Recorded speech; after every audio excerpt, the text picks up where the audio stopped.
कृष्णाय वासुदेवाय हरये परमात्मने प्रणतक्लेशनाशाय गोविंदाय नमो नमः। आज आपण अध्याय दुसरा बघणार आहोत।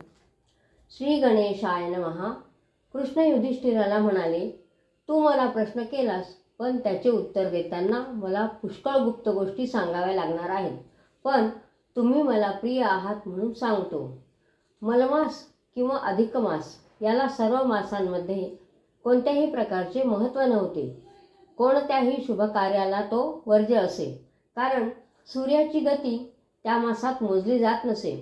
तसेच प्रत्येक स्थिर चर वस्तूंना अधिष्ठात्री अशी कोणती तरी देवता असते, स्वामी असतो, त्यामुळे त्याला मान मिळतो।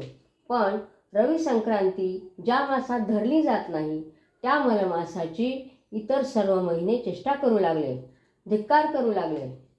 तो मास मानवी रूप धारण करून दुःख करू लागला। आपल्या अपमानाने तो दुःखाने मूर्छित पडला, पुन्हा सावध झाला, खूप शोक करू लागला। मग त्याला एक उपाय सुचला, आपण श्रीहरीला शरण जावे, त्यालाच आपले दुःख सांगावे। तो एकदम वैकुंठात गेला। तेथे मी म्हणजे स्वतः नारायण तेथे असतो। तर त्याने तेथे जाऊन रत्नखचित सिंहासनावर बसलेल्या वैकुंठनाथाला नमस्कार केला व आपली दीन अवस्था सांगून करुणा भाकली। त्याने देवाची स्तुती केली। श्रीहरी म्हणाला, येथे वैकुंठात दुःखाला स्थान नाही, तरी तू का रडतोस?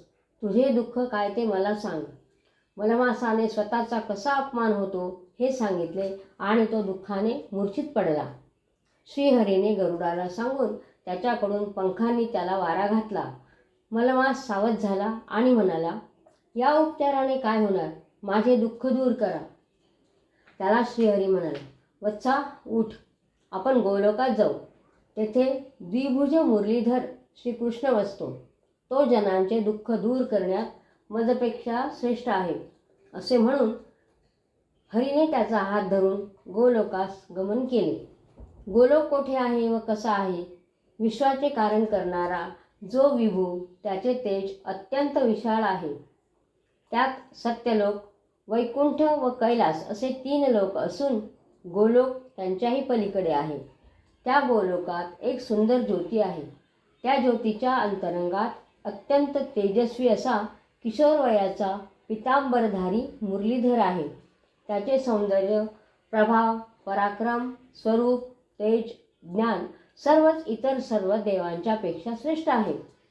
मलमासाला घेऊन वैकुंठनाथ विष्णू त्या लोकात गेले। तेथे मुरलीधर पुरुषोत्तमाचे दर्शन घेतले। त्या समयी अश्रू ढाळीत असलेल्या दीनवदन अशा मलमासाचा परिचय पुरुषोत्तमाला त्याने करून दिला। आणि पुढे काय घडले ते आपण पुढील अध्यायात बघू। गोपाळ कृष्ण भगवान की जय।